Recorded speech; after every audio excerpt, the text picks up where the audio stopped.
Sejarawan Marvin Perry mencatat dalam bukunya Western Civilization: A Brief History bahwa nilai penting dari pemikiran Machiavelli adalah usahanya melepaskan pemikiran politik dari kerangka agama dan meletakkan politik semata-mata urusan ilmuwan politik.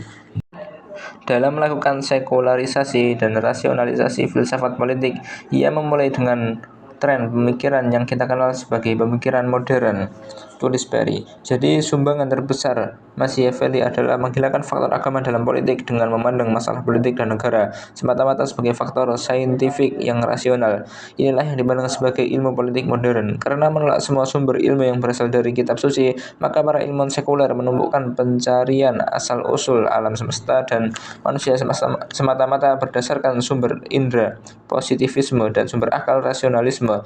Akibatnya, pikiran, waktu, dan tenaga yang luar biasa besar yang dicurahkan untuk mencari asal-usul alam semesta yang sebenarnya bersifat rasional, spekulatif, dan tidak membawa dampak positif besar bagi kehidupan manusia dibandingkan dengan banyaknya umat manusia yang masih hidup dalam penderitaan. Pada 10 September 2011, berbagai media massa internasional menyiarkan berita bahwa Badan Antariksa AS NASA berhasil meluncurkan 2 satelit kembar dengan sebuah roket Delta II dari Cape Canaveral Air Force Station, Florida AS, Sabtu 10 September 2011 pukul 9:08 waktu setempat atau pukul 20:08 waktu Indonesia Barat.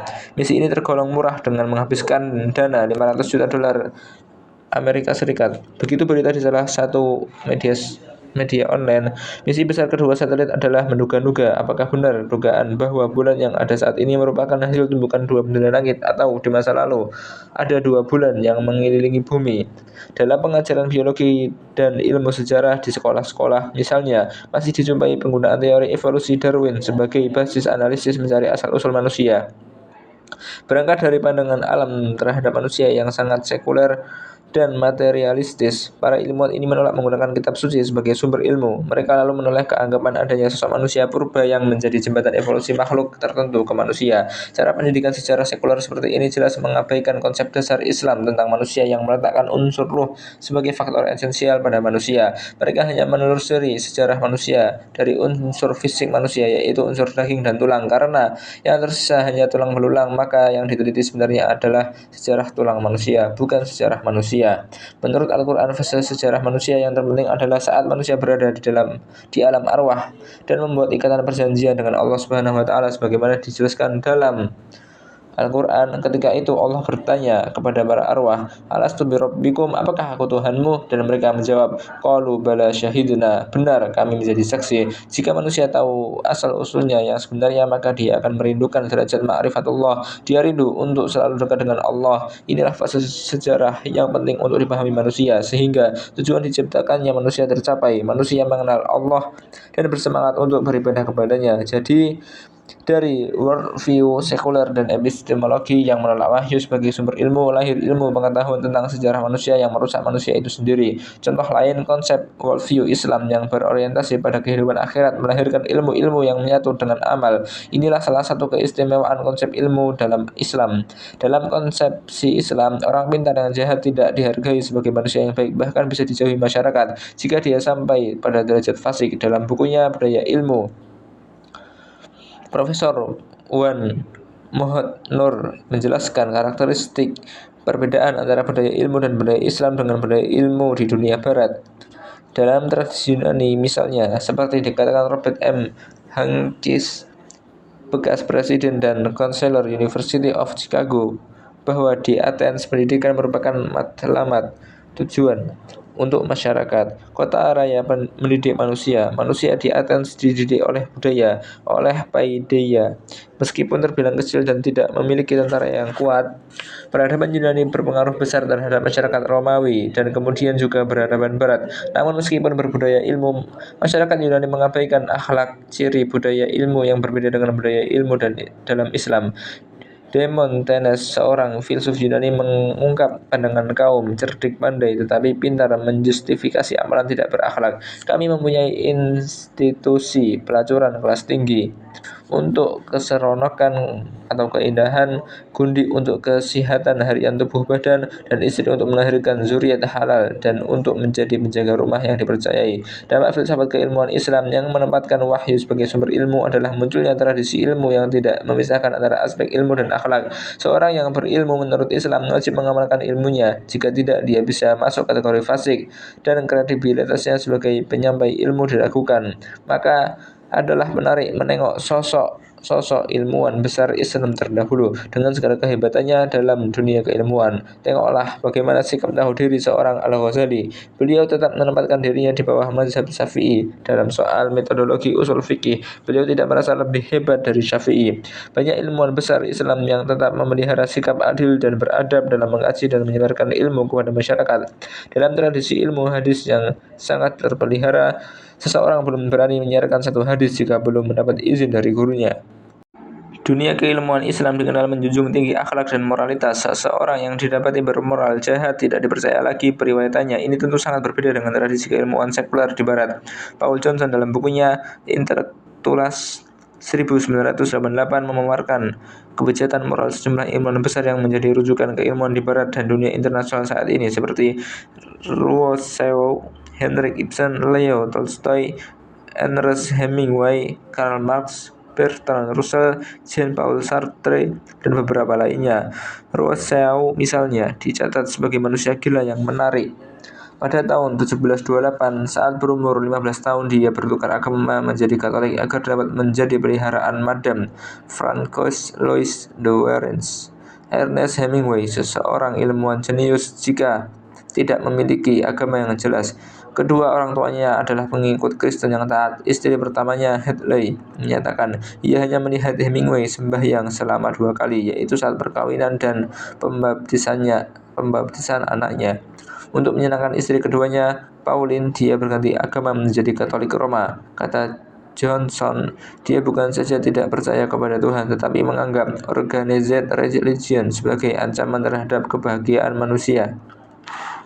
Penutup, dampak keilmuan sekuler terhadap umat manusia sudah banyak dipaparkan oleh para ilmuwan. Kini berbagai upaya pengembangan konsep epistemologi Islam terus dilakukan oleh berbagai pihak. Dalam bidang ilmu ekonomi dan manajemen terbit buku berjudul Menggugat Manajemen Barat.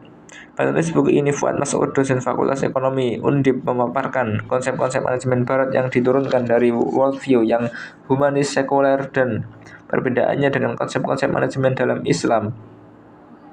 Berbeda dengan manajemen sekuler yang menolak nilai-nilai wahyu, dalam perspektif Islam, manajemen bukan sekedar keterampilan motivasi mengarahkan meningkatkan efisiensi dan produktivitas dengan imbalan materi. Manajemen berkaitan erat dengan amanah. Selanjutnya, Fuad Mas'ud mencatat, oleh karena itu manajemen Islam sangat berbeda dengan manajemen Barat. Manajemen Islam berdasarkan tauhid, halal, keadilan, kejujuran, keseimbangan, manfaat sesuai dengan ketentuan Islam, ikhlas dan ihsan, tolong menolong dan kasih sayang. Jadi berbeda dengan epistemologi Barat yang hanya mengandalkan empirisme dan rasionalisme. Epistemologi Islam mengakui 4 sumber ilmu sekaligus, yaitu indera, akal, intuisi, dan wahyu. Masing-masing sumber tersebut memiliki kadar kemampuan yang berbeda sehingga mereka tidak bisa dipisah-pisah dan harus digunakan secara proporsional.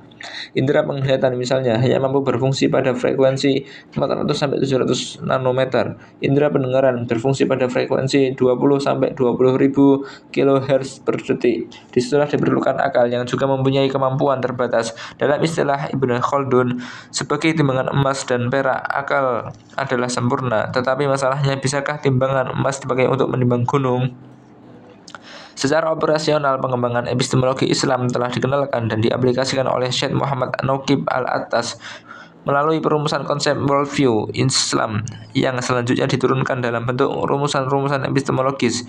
Lebih jauh tentang masalah ini bisa dibaca dalam buku-buku karya Syekh Muhammad Nauqib Al-Attas seperti Islam and Secularism dan sebagainya. Juga buku-buku karya Wan Muhammad Wan Daud seperti The Concept of Knowledge in Islam dan sebagainya, ditulis bersama Syed M. Naqib Al-Attas 2007 dan sebagainya. Sejak digaungkan oleh Naqib Al-Attas saat bertindak sebagai keynote speaker dalam Konferensi Pendidikan Islam Internasional pertama di Mekah 1977. Gerakan Islamisasi ilmu saat ini terus melaju. Berbagai upaya telah dilakukan sebab Islamisasi ilmu adalah sebuah kebutuhan jika umat Islam dan negeri-negeri Muslim ingin meraih kejayaan dan kebahagiaan yang hakiki di dunia dan akhirat. 4. Konsep ilmu dalam Islam. Dr. Nasruddin Syarif. Pendahuluan. Kerusakan ilmu saat ini sedang menimpa umat Islam Indonesia di lembaga pendidikan umum seperti ignorance, kebodohan terhadap ilmu agama. Banyak sekali sarjana-sarjana dalam bidang ilmu pengetahuan tertentu yang tidak bisa membaca Al-Quran atau memahami ajaran-ajaran pokok agamanya. Padahal ilmu-ilmu agama adalah ilmu yang wajib dimiliki, fardu ain oleh setiap muslim. Demikian juga semakin bertambah ilmu semestinya semakin bertambah pula keimanan seseorang kepada Rabb-Nya. Akan tetapi yang banyak terjadi semakin pintar seseorang dalam ilmu pengetahuan alam misalnya, tidak semakin menambah keyakinan akan Rabb-Nya. Pemisahan nilai-nilai ketuhanan dari setiap ilmu yang dipelajari telah menyebabkan anak didik sekuler dari nilai-nilai agamanya. Sementara itu di lembaga pendidikan Islam terjadi confusion, kekacauan dalam ilmu-ilmu agama. Gejalanya sudah menyebar, apa yang disebut oleh Syamsuddin Arif sebagai kanker epistemologis. Kanker jenis ini telah melumpuhkan kemampuan menilai, critical power, serta mengakibatkan kegagalan akal, intellectual failure, yang pada gilirannya menggerogoti keyakinan dan keimanan dan akhirnya menyebabkan kekufuran. Gejala dari orang yang mengidap kanker ini diantaranya suka berkata, di dunia ini kita tidak pernah tahu kebenaran absolut, yang kita tahu hanyalah kebenaran kecil.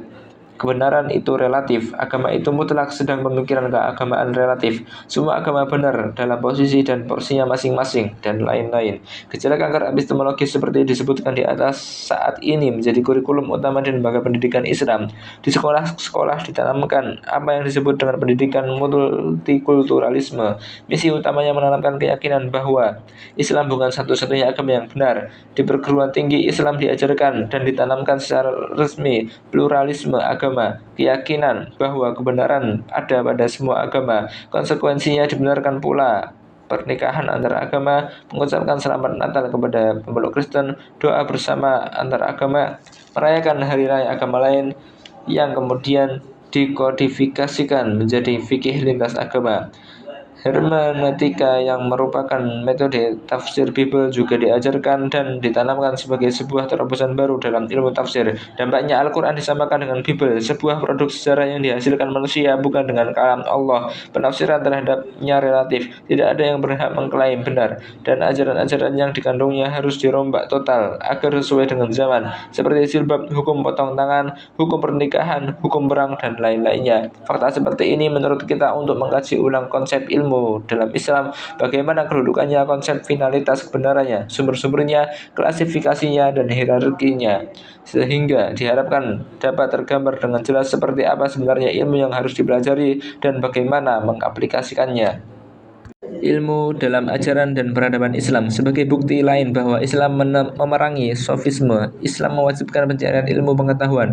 Nabi Muhammad SAW menegaskan dalam sebuah hadis yang terkenal, Thalabul ilmi faridatun ala kulli muslim. Menuntut ilmu itu wajib bagi setiap muslim. Ilmu menempati posisi yang sangat penting dalam Islam. Penekanan kepada ilmu dalam ajaran Islam sangat jelas terlihat dalam Al-Quran, sunnah Nabi SAW, dan ajaran semua tokoh Islam dari dulu sampai sekarang. Di antara yang paling utama adalah Al-Quran, surah Al-Alaq ayat 1-5 yang memberikan tekanan pada pembacaan sebagai wahana penting dalam usaha keilmuan dan pengukuhan kedudukan Allah Subhanahu wa taala sebagai sumber tertinggi ilmu pengetahuan manusia. Bacalah dengan menyebut nama Tuhanmu yang menciptakan. Dia telah menciptakan manusia dari segumpal darah. Bacalah, dan Tuhanmu lah yang Maha Pemurah, yang mengajarkan manusia dengan perantaran kalam. Dia mengajar kepada manusia apa yang tidak diketahuinya. Dalam menafsirkan kelima ayat di atas, Ibnu Katsir menyoroti pentingnya ilmu bagi manusia. Ibnu Katsir menulis, wa fiha tanbihu ala ibtida'il khalqil insan min alaqatin wa anna min karamihi ta'ala anna 'allamal insana ma lam ya'lam fasyarafahu wa karamahu bil ilmi wa huwal qadru alladhi imtaza bihi abul bariyah Adamu 'alal malaikah. Dalam ayat-ayat ini terdapat peringatan bahwasanya manusia diciptakan dari segumpal darah, dan di antara bentuk anugerah Allah Ta'ala adalah mengajarkan manusia apa yang semula tidak diketahuinya. Maka kemuliaan dan keagungan manusia terletak pada ilmu, dan inilah kemampuan yang membuat Bapak manusia Adam lebih istimewa daripada malaikat. Penekanan terhadap pentingnya ilmu dapat terlihat juga dari kedudukan orang-orang yang mencari, memiliki, mengajarkan, dan mengamalkan ilmu. Al-Quran menegaskan bahwa sangat berbeda sekali antara orang yang mengetahui dan orang yang tidak mengetahui. Katakanlah, adakah sama orang-orang yang mengetahui dengan orang-orang yang tidak mengetahui? Sesungguhnya orang yang berakallah yang dapat menerima pelajaran. Quran Surah Az-Zumar ayat 9. Orang-orang yang berilmu dan menyibukkan diri dalam majelis-majelis keilmuan tentunya di samping juga mereka beriman dalam penilaian Allah, mereka memiliki derajat yang sangat terhormat. Hai orang-orang yang beriman, apabila dikatakan kepadamu berlapang-lapanglah dalam majelis, maka lapangkanlah, niscaya Allah akan memberi kelapangan untukmu. Dan apabila dikatakan berdirilah kamu, maka berdirilah, niscaya Allah akan meninggikan orang-orang yang beriman di antaramu dan orang-orang yang diberi ilmu pengetahuan beberapa derajat. Dan Allah Maha mengetahui apa yang kamu kerjakan. Quran Surah Al-Mujadalah ayat 11. Takut kepada Allah yang positif, yang membentuk prinsip utama kehidupan Islam, dapat dicapai oleh mereka yang berilmu, karena mereka mampu meyakini keagungan Allah Subhanahu wa Ta'ala lewat bukti-bukti penciptaannya. Allah Subhanahu wa Ta'ala berfirman, "Tidakkah kamu melihat bahwasanya Allah menurunkan hujan dari langit, lalu kami hasilkan dengan hujan itu buah-buahan yang beraneka ragam jenisnya. Dan di antara gunung-gunung itu ada garis-garis putih dan merah yang beraneka macam warnanya, dan ada pula yang hitam pekat. Dan demikian pula di antara manusia, binatang-binatang melata dan binatang-binatang ternak, ada yang macam-macam warnanya dan jenisnya. Sesungguhnya yang takut kepada Allah di antara hamba-hambanya hanyalah ulama. Sesungguhnya Allah Maha Berkasa lagi Maha Pengampun." Semua pencari ilmu, tegas Nabi Shallallahu Alaihi Wasallam, akan dimudahkan jalannya ke surga. Para malaikat akan menghormatinya dengan meletakkan sayap-sayapnya. Seluruh makhluk yang ada di bumi sampai ikan-ikan yang ada di laut terdalam sekalipun akan memohonkan ampunan. Itu disebabkan kemuliaan yang jika dibandingkan dengan orang-orang ahli ibadah yang kurang ilmunya ibarat bulan purnama di tengah gugusan bintang-bintang. Mereka semua adalah para pewaris Nabi. Di tangan mereka lah ilmu para Nabi yang lebih berharga daripada dinar dan emas diembangkan. Man salaka tariqan yaltamisu fihi ilman sahalallahu lahu tariqan ilal jannah wa innal malaikata latad'u ajnihatiha ridwan li talibil ilm wa inna talibal ilm yastaghfiru lahu man fis samai wal ard hatta al-hitanu fil ma wa inna fadlal alim 'alal 'abid ka fadlil qamari 'ala sairil kawakib. Innal ulama hum warathatul anbiya. Innal anbiya lam yurithu dinaron wala dirhaman. Innama warathul ilm. Faman akhadahu akhadha bihadzin wafirin. Barang siapa yang menempuh suatu jalan untuk mencari ilmu, niscaya Allah akan dimudahkan baginya jalan menuju surga. Sesungguhnya malaikat akan meletakkan sayapnya untuk orang yang menuntut ilmu karena ridho dengan apa yang ia lakukan. Sesungguhnya seorang penuntut ilmu itu akan dimintakan ampunan oleh semua makhluk yang ada di langit dan bumi, sampai ikan-ikan yang ada dalam air sekalipun. Dan sesungguhnya keutamaan orang berilmu atas orang yang ahli ibadah seperti keutamaan bulan atas seluruh bintang-bintang.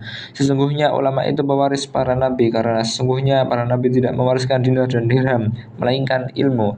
Barang siapa yang mengambilnya, sungguh ia telah mengambil bagian yang paling banyak. Secara khusus Nabi Shallallahu Alaihi Wasallam juga menjamin bahwa orang yang berilmu dan ilmunya tersebut bermanfaat bagi orang lain, maka pahalanya akan terus mengalir walau orang-orang yang bersangkutan telah meninggal dunia. Idza matal insanu in qata'a anhu amaluhu illa min thalathatin, illa min shadaqatin jariyatin aw ilmin yuntafa'u bihi aw waladin shalihin yad'u lahu.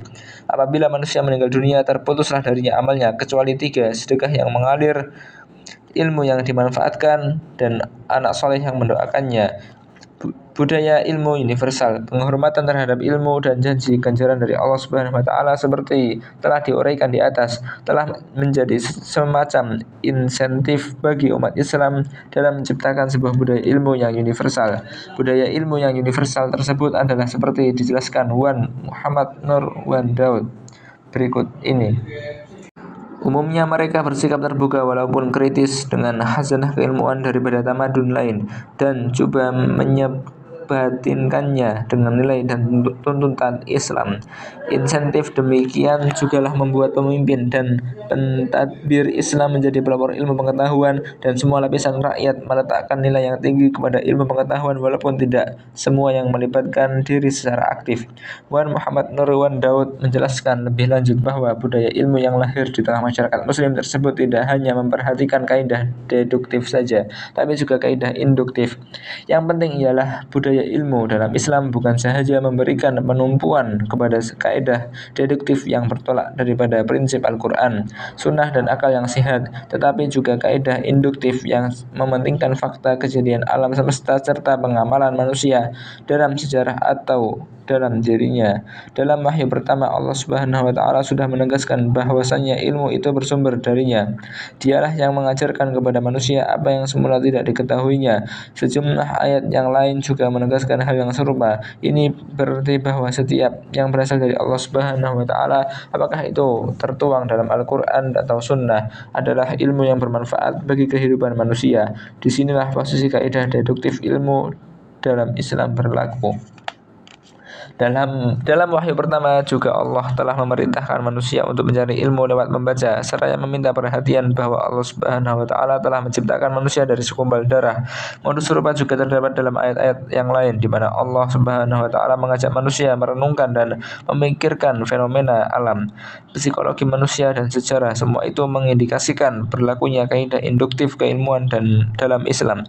Seperti diisyaratkan oleh Wan Muhammad Nurwan Daud di atas, eksesnya pengkajian keilmuan yang dilakukan umat Islam mencakup aspek keagamaan yang terdapat dalam Al-Quran dan Sunnah, juga aspek-aspek kealaman yang terdapat tanda-tandanya di alam semesta dan kehidupan manusia di setiap zamannya. Ilmu-ilmu yang berkaitan dengan aspek keagamaan dikenal dengan sebutan al-ulumus syariah. Menurut Al-Faruqi, ilmu-ilmu yang termasuk dalam kategori ini adalah ilmu bahasa, ilmu Al-Quran, ilmu hadis, dan ilmu syariat. Al-Faruqi menjelaskan bahwa ilmu bahasa merupakan kunci menuju data wahyu, teks maupun makna.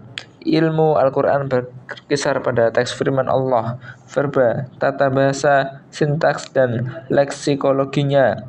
Ilmu ini juga berkisar pada teks sejarah kontemporer sebagai kontekstual situasional wahyu dan makna tersurat atau tersirat teks. Sementara ilmu hadis berkenan dengan sunnah Nabi Shallallahu Alaihi Wasallam sebagai penjelas teladan dan perwujudan makna Al-Quran. Ilmu hadis juga membahas persoalan menentukan keakuratan hadis dan teksnya, dan ilmu syariat berupaya menentukan perintah-perintah Islam dan menerjemahkannya ke dalam perundang-undangan. Ilmu syariat menentukan institusi maupun metodologi untuk pelaksanaan syariat. Penekanan al-ulumus syariah sebagai ilmu tentu perlu mendapatkan perhatian tersendiri dari setiap pengaji Islam. Hal itu dikarenakan karena umat Islam menjadikan kajian-kajian terhadap ajaran agama mereka sebagai sebuah kajian ilmiah, dan ini tentu jauh berbeda dengan yang dipahami masyarakat dunia pada umumnya, khususnya dunia barat, di mana agama tidak pernah dimasukkan ke dalam ranah ilmu. Akan tetapi umat Islam dengan landasan-landasan akidah yang dimilikinya berhasil mengembangkan kajian-kajian agamanya menjadi sebuah kajian yang ilmiah. Prestasi keilmuan. Salah satu prestasi besar dalam dunia ilmiah Islam dapat ditemui dalam bidang matematika. Kaum muslim pada awalnya belajar matematika dari orang-orang India. Mereka mengenal angka 1 sampai 9 dari India, yang di barat kemudian dikenal dengan Arabic numbers. Akan tetapi umat Islam mencatatkan prestasi tersendiri dalam bidang ini dengan menemukan angka 0 oleh Al-Khwarizmi yang disebutnya sifar. Dari angka 0 ini maka berkembanglah ilmu perhitungan yang kemudian menjadi dasar perkembangan teknologi komputer. Al-Khwarizmi juga merupakan perumus utama Al-Jabbar, sebuah cabang matematika yang diambil langsung dari judul bukunya Al-Jabr wal Muqalabah. Nama Al-Khwarizmi juga diabadikan dalam nama logaritma yang diambil dari kata Inggris algorithm dan merupakan transliterasi dari Al-Khwarizmi. Dalam bidang kedokteran, prestasi umat Islam terlihat dari kontribusi salah satu seorang ilmuwan, Ibnu Sina, melalui sebuah karya medisnya Al-Qanun fit Tib, The Canon. Karya tersebut telah diterjemahkan ke dalam bahasa Latin pada kira-kira abad ke-12 dan telah menjadi textbook utama selama 600-700 tahun di universitas-universitas terkenal Eropa seperti Oxford, Paris, dan di universitas-universitas terkenal Eropa lainnya. Bahkan sampai hari ini karya tersebut masih dipelajari secara intensif di Iran, Pakistan, dan Jerman. Karya ini bukan hanya membahas persoalan-persoalan medis, melainkan juga farmasi, farmakologi, dan zoologi. Di samping itu, ilmu bedah dan saraf. Dalam bidang fisika terdapat dua orang tokoh yang menonjol, yaitu Al-Biruni dan Ibnu Haytham. Al-Biruni telah mendahului Newton dalam menemukan hukum gravitasi. Dialah yang pertama kali mengkritik pandangan Aristoteles yang menyatakan bahwa pusat gravitasi bersifat ganda. Inti bumi untuk unsur tanah dan air, dan langit untuk unsur udara dan air. Menurut Al-Biruni, pusat gravitasi itu satu, yaitu pusat bumi. Adapun yang menyebabkan satu unsur melayang dan yang lain tenggelam adalah berat jenis yang berlainan. Dengan eksperimen-eksperimen yang intensif, Al-Biruni juga telah berhasil menentukan gravitasi spesifik bagi lebih dari 20 unsur kimia. Selain itu juga berhasil mengukur keliling bumi secara matematis dengan menggunakan rumus-rumus trigonometri. Fakta ini sekaligus menunjukkan bahwa Al-Biruni pada awal abad ke-11 telah memahami bahwa bumi ini bulat, mendahului Vasco da Gama atau Columbus. Sementara Ibn Haytham yang di barat dikenal dengan Al-Hazan dari kata Al-Hasan nama depannya, telah menulis sebuah karya besar di bidang optik sebanyak 7 jilid dengan judul Al-Manazir. Karyanya tersebut dikategorikan sebagai karya fisika karena pada waktu itu optik merupakan cabang fisika. Dalam karyanya tersebut, Ibnu Haytham berhasil memastikan bahwa seseorang bisa melihat disebabkan oleh objek yang memantulkan cahaya pada kornea mata. Sebuah kesimpulan yang didukung fakta ilmiah dan berhasil memecah kebuntuan perdebatan tentang teori penglihatan waktu itu. Tokoh-tokoh barat yang datang kemudian terpengaruh oleh teori Ibn Haytham ini.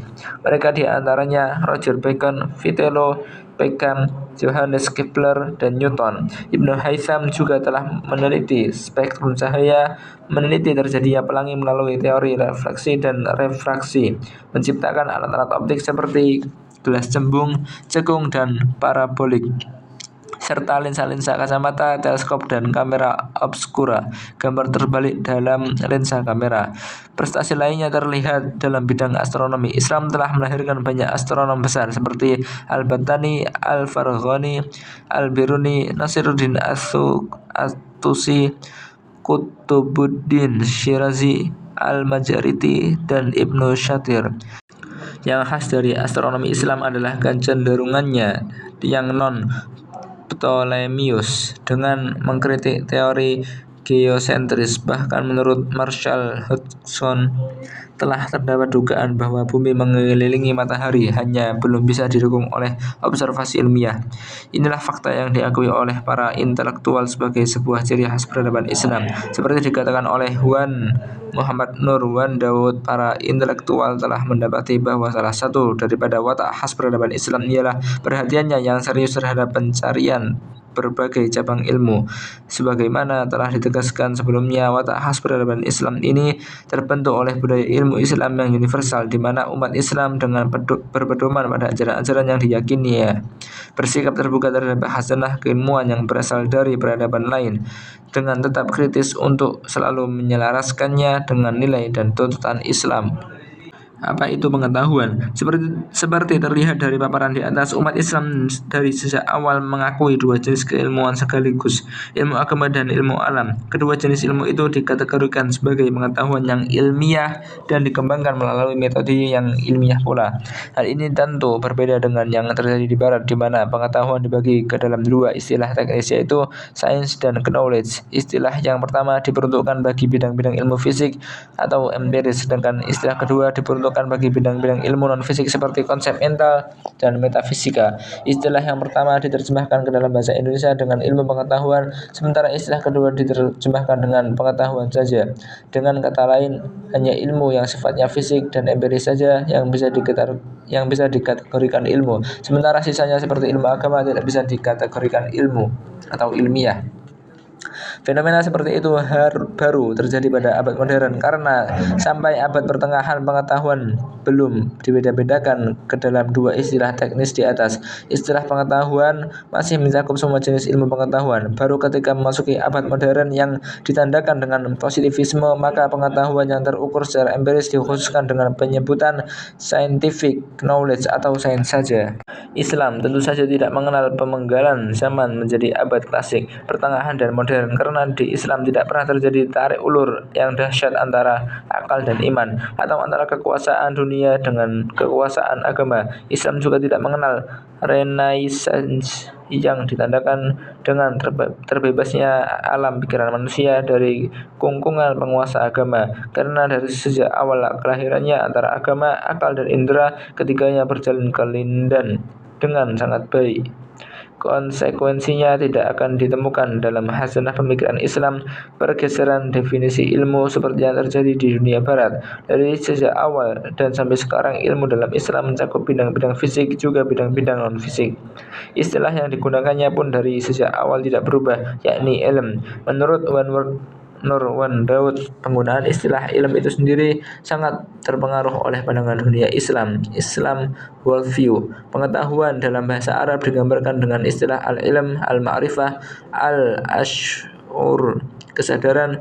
Namun, dalam pandangan dunia Islam, yang pertamalah yang terpenting karena ia merupakan salah satu sifat Tuhan. Julukan-julukan yang dikenakan kepada Tuhan adalah Al-Alim, Al-Alim, Al-Alam, yang semuanya berarti maha mengetahui, tetapi dia tidak pernah disebut Al-Arif atau Asy-Syair. Menurut Wan Daud, diteliti dari aspek linguistiknya saja, kata ilm memang bermakna luas. Merujuk pada Kamus Arabic English Lexion, Wan Daud menjelaskan perkataan ilm berasal dari kata Ain Lam Mim yang diambil dari kata alamah, yaitu tanda, penunjuk atau indikasi yang dengannya sesuatu atau seseorang dikenal. Kognisi atau label, ciri-ciri, indikasi, tanda-tanda. Disebabkan hal seperti inilah sejak dahulu umat Islam menganggap ilmu pengetahuan berarti Al-Quran, syariat, sunnah, Islam, iman, ilmu spiritual, ilm al-laduni, hikmah, dan ma'rifah atau sering juga disebut cahaya, nur, pikiran, fikroh, sains, khususnya ilm yang kata jamaknya ulum, dan pendidikan yang kesemuanya menghimpun semua hakikat ilmu. Dari fakta betapa luasnya cakupan ilmu dalam Islam, maka sekarang umat Islam menyadari bahwa mendefinisikan ilmu pengetahuan secara had adalah mustahil.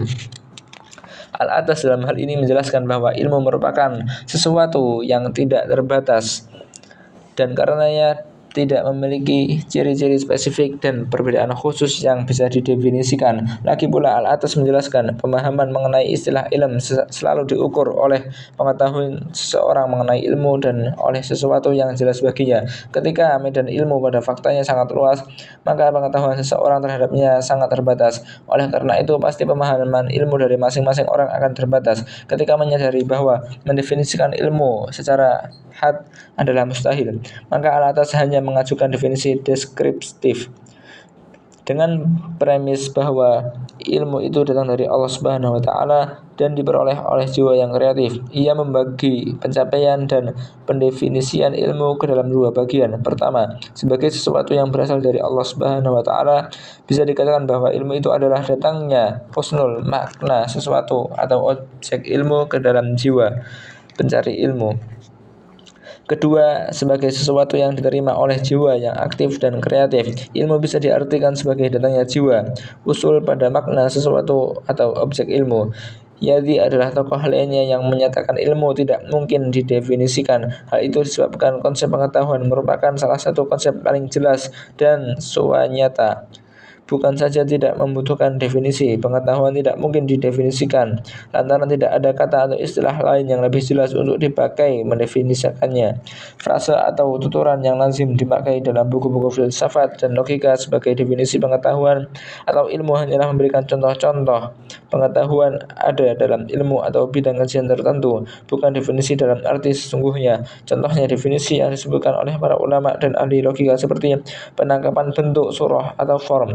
sesuatu dalam pikiran, hadirnya maujud non-material dalam maujud non-material lainnya, atau hadirnya sesuatu pada maujud non-material. Yadi pun kemudian menjelaskan tentang ilmu ini sebagai mana halnya al-atas, cuman istilah yang digunakannya ada perbedaan. Untuk ilmu yang datang secara langsung dari Allah Subhanahu wa taala, Yazid menamakannya al-ilm al-huduri, pengetahuan dengan kehadiran.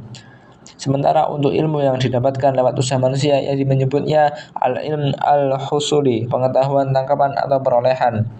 Dr. Rajih Abad Al-Hamid Al-Kurdi adalah tokoh lainnya yang menyatakan hal serupa dalam karyanya tentang perbandingan epistemologi antara Al-Quran dan filsafat.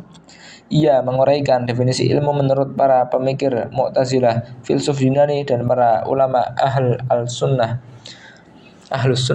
Hasilnya ia menyimpulkan bahwa ilmu cukup jelas untuk tidak didefinisikan karena semua definisi yang diajukan oleh masing-masing pakar berbeda-beda dan hanya terfokus pada beberapa aspek yang menjadi titik perhatiannya saja, sehingga bisa dipastikan tidak ada definisi ilmu yang hal.